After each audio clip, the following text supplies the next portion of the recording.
Hello and welcome to this edition of Ringside Digest. I'm your host Kirk Day, along with my co-hosts Noah Byrne and Nick Miller. And today we're going to go over winners and losers of the 2023 NHL trade deadline. And we each picked one winner each and one loser each. So we're just going to go over our winners first and then our losers, and pass it on. But before we get into it, make sure to subscribe if you want to see more content like this. We're going to have content all throughout the season, all throughout the off-season, playoffs, draft, another trade deadline next year, free agency. So if you want to subscribe, make sure to do it, and you'll see all the videos we have in the future. So without any further ado, we're just going to get into our first one here, which we have the winners. And the winner that I selected was the Boston Bruins. Now, I think that's a pretty obvious one in people's minds, because it's showing well from what they have done so far in the few games since. And I'll just pull up their trades here of what they have done. Now, they didn't do too much, but the trades that they made were very important for them. For the first one they did, we have Dmitry Orlov and Garnet Hathaway. Well, and Andrei Svetlakov, but those two Hathaway and Orlov were the main pieces in that trade. And that one has showed so far. Dmitry Orlov so far in 5 games with Boston has 9 points as a defenseman. That's incredible. As well as Garnet Hathaway on the fourth line being a depth forward, you can't really beat that. That's a fantastic trade. And, they got a legit first-line defenseman in Dmitry Orlov. And, the next one, Tyler Bertuzzi for a first and a fourth. Again, fantastic. Bertuzzi's on their third line. The moves are perfect for a Boston team that is in a win-now mode. They have Krejci and Bergeron. Those guys, you don't know if they're going to come back. So you kind of want to get as much done as you can this year in the playoffs, hopefully to win the Stanley Cup for them before they leave. And if they do, you got to assume that would be the ending of their careers. Going to go back into retirement for Krejci, and then Bergeron actually call it quits this time if they do win the Stanley Cup. But I do think Boston won this trade deadline by the moves they made, being important they are, and going for it now. They had to do those moves, and I think they succeeded in it. Who do you have as your winner, Noah?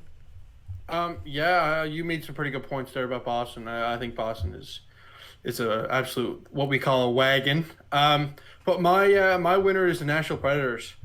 In addition to getting the 2023 first round pick, and they also get a borderline elite prospect in Reed Schaefer in that Matthias Ekholm trade. Nashville got 5 picks for Tanner Jeannot.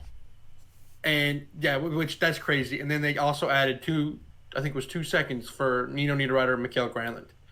I'm going to get a little bit technical here. It's Nashville has, I think it's 10, they picked 10 times in the first 4 rounds of this year's draft. They also have, I think it's 5 first rounders lined up for the next 3 and 11 picks in the first 2 rounds of the next 3 drafts. David Poile on the verge of his retirement finally did kind of what we've all been kind of wondering or kind of wanted Nashville to do, and that's blow it up. Overall, you can't go wrong with acquiring draft picks, and they're winners in my eyes solely because of their ability to add some draft capital. Yeah, I could definitely agree with you there, Noah, that the Nashville Predators are definitely the winners of the future from this trade deadline. But the winners of right now, I have the Toronto Maple Leafs. Now, the Leafs brought in Ryan O'Reilly, Luke Schenn, and Jake McCabe as their 3 main pieces, in my opinion. Now, they might not be, Luke Schenn and Jake McCabe might not be the big star players that you're thinking of when I say, the big 3 additions, like Ryan O'Reilly is. But they're all big bodies, and they've all got a physical presence. Luke Schenn leads the NHL in hits, and Jake McCabe's another big body coming in over from Chicago, and Ryan O'Reilly, he's captain of Stanley Cup team.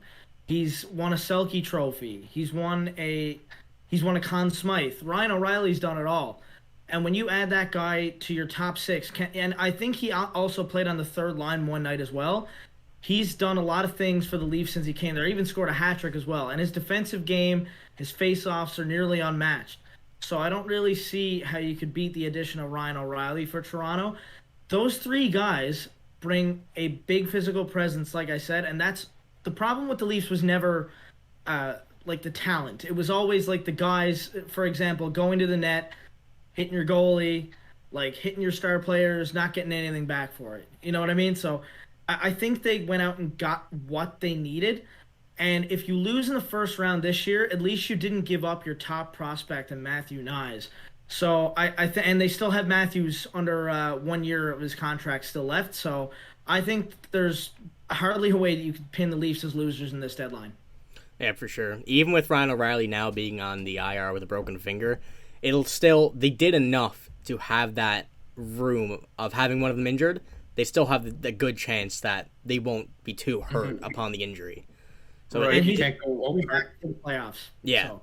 There's no timeline for his return, but I mean, you have to assume that he will be back to the playoffs no matter what, broken finger or not. He'll be back, and he don't want Toronto to suffer because of that. So, yeah. And with that, we're gonna go to our losers.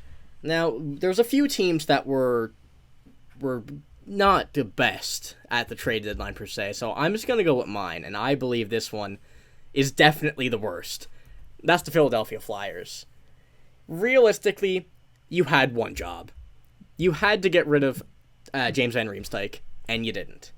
He was, on the day of the deadline, since so many moves has happened, he was the top trade bait on many lists. I'm not sure if all of them, but you have to assume most. Even though he's not playing great this season, still 7-point-something million, 1 year left, you got to get something for him. He's still good enough for a team to want to acquire him to be able to do something in the playoffs if you're going deep, even put him on the third line if you have to, second line. But they didn't. What they did, they traded for Brendan Lemieux and 2 draft picks. The Philadelphia Flyers are in no way going to be contending in the next few years. And then you go and do that, you get Brendan Lemieux, who's probably going to be a rental for no reason. He's on an expiring deal. I wouldn't want to re-sign to Philadelphia if I was getting traded there. And you have to become sellers in this situation. There's no other choice. You have to get something to become something. So if they don't get rid of anything, they have to get rid of James Van Riemsdyk. It could have netted them a first, maybe, probably not. But they had a deal done for Detroit for 10 seconds, and then it said it didn't happen. Even if it does come down to it, like John Klingberg's came down with Minnesota to 2 minutes, get something for him at least. Get a few picks, like a third, a fourth. Don't just keep him. There's no point in keeping him. I just don't understand it. And especially even in this one, if you get a second, a second round pick in this draft class, as we know, is super good. You never know. You might get a superstar. Even in there's some players that we know that are drafted super late in the draft that have turned out to become superstars. Now, I know Kirill Kaprizov is a bit of an exception in the 5th round, but still, you never know. That's the case. If you don't get anything for him, just let him, and you're gonna let him walk. What's the point? It don't make no sense to me. So that's why I got Philadelphia as my losers. I mean, they didn't do anything at all. They got worse, if anything. So yeah, that's all I got to say about that. What do you have, Noah? Yeah, that kind of makes you wonder what they're doing over there in Philly. Kind of makes you wonder how they're condoning business. But my loser is the Carolina Hurricanes. I think it's pretty fair to say that this is their most dominant team in franchise history. For the past couple of years, they've been knocking kind of on that true cup contention, right? And you had a guy like Max Pacioretty go down on IR. I feel for the guy. I mean, as a Habs fan, he was our captain for years, and it sucks to see him go down the way he has. But it kind of opens the door in terms of cap space. And the only thing they went out and got was a Shane Gostisbehere and a Jesse Puljujarvi. In my eyes, it's not good enough. Especially when you got guys like Bo Horvat, Vladimir Tarasenko, Patrick Kane, Timo Meier, all joining teams in that division. It really doesn't make sense. Maybe the Canes got outbid in a couple trades, and maybe they didn't want to overpay for some guys. But you have to with the conference. With the conference adding all people like I said with Horvat, and it doesn't make sense. In my eyes, Carolina should probably get the award for the biggest loser. It just solely because expectations are so high. I mean, I think it was a couple days before the trade deadline, the owner came out and said that they're in buyer mode, and I mean it doesn't really seem like they're kind of going all in. It doesn't add up to me. Yeah, one thing to note on that as well is what Julien Brisebois said about the Tanner Jeannot trade. He said to get these guys at this point in the season, you're going to have to overpay for them. And the Hurricanes just didn't do it. You have to at this point in the season at the trade deadline. If you want to get better, you're going to be bidding against some top teams as well, against the players that are going to help your team. So if you don't if you don't try to go for it and outbid someone, it's not going to work. So no, didn't happen for him. Yeah, I gotta say, I wanted Carolina to go out there and get what I classify as that guy, because I think that's been the problem in Carolina. It's never the lack of depth, because they've got a ton of that over there, but I think it's Sebastian Aho's great, Teravainen's pretty good, and Svechnikov's pretty good, but I just don't think they have that guy, and I think they missed out on a few that guys in this trade deadline. Like you had Meyer, you had Kane, you had Horvat, you had all those guys out there. So, and we all know Patrick Kane is that guy. He's showed for a reason, right? So, I think they definitely could have went out and got him with some cap gymnastics as well. But my loser for this trade deadline is the Pittsburgh Penguins. Now, if you want to pull up a quote there from Ron Hextall saying that the Penguins, basically, you can pause it there if you want to read it. But the Penguins did enough, and they made themselves better, and they made themselves capable of winning a Stanley Cup, basically. I'm going to heavily disagree with that. Like, Me too. with that more. Like, you brought in guys like Granlund, Bonino, and Kulikov. All those guys are above the age of 30. All of those guys are past their prime. Now, Granlund is still all right. I think he had a career year last year, but this year his production has sank a little bit. But that's besides the point. I think they needed to acquire some younger, energetic guys, not guys above the age of 30. You have plenty of that. Your core is above 30.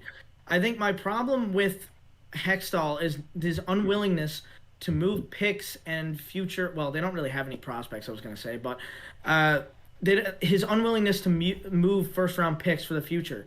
You just committed your core for the next, I think it was 6 years for Letang, 4 for Malkin. Why are you not trading picks to try to win while they're around? You just committed to winning. Not to mention you still got Sid the Kid there. He's not too much of a kid anymore, but he's still there, and he's going to crack 100 points this year. He's still good. I don't know why you're not trying to trade your future picks for win now guys. Like Mikael Granlund was your best addition. That's not great. Like if you look at that depth down there, Drew O'Connor is not scaring me on that third line. I'm sorry. Like, I'm not scared by their bottom six at all. And I got to say, I would have liked them to acquire some defense as well, aside from Dmitry Kulikov, because I'm sorry, but Jeff Petrie is not scaring me on that second line. I mean, being a Habs fan, I know he was a shell of himself last season, but Jeff Petrie is not good enough anymore. He just doesn't have it anymore. I really don't understand what Pittsburgh was doing. I would have liked them to go out and get a guy like Chychrun. He was definitely affordable. A first and 2 seconds. Pittsburgh could have done that easily. And they just didn't. Like, if you add Chychrun to that top 4, I might be a little bit more inclined to say they make the playoff, but now I really don't know. Yeah. And I'm just confused as to what Pittsburgh was doing. That's why I have my loser. Yeah, and if they're adding older guys, that's just adding to the pile of players that are all going to be gone at the same time. Like, Malkin, Letang, and Crosby are all just around the same age, so you got to assume that when one of them starts retiring, or goes somewhere else, which at this point you can't. They're going to be ending in Pittsburgh, you'd have to say. But those 3 have been together pretty much for their entire career. Well, for their entire careers. So you got to assume when one leaves, the rest are gone as well, or going to start to. So you got guys like Granlund, Bonino. Those guys aren't much younger. You'll only have them for a year or two after. So it's not. They got to start preparing for the future as well as going for the win now. Mm-hmm. Like, they can't just focus on one thing completely, because if you re-sign all of the group to multi-year contracts to go for it for the next few years, after that, what's next? That's all you have. Give them some help. Yeah, and they didn't get any. No, I'm sorry, but Nick Bonino is not winning you a championship anymore. Maybe with the Bonino Kessel line, but there's no Kessel and there's no Hagelin, and even if they were around, they're shells of themselves now too. So I don't understand how Ron Hextall still has a job. No. If Jacob Chychrun went over there to Pittsburgh, I think the conversation would be so different. I still think they do a little bit more work on forward, because, I said, O'Connor, no. And that's it for this video, guys. So if you like this type of content, again, make sure to subscribe, because we're going to be posting it all throughout the season, all throughout the year, off season. Just make sure to subscribe if you want to see it, because we got a lot of stuff in store, and it's going to be very exciting. So make sure to subscribe. Again, like I said, the beginning of the video, now. We hope you like this video. Thank you for watching.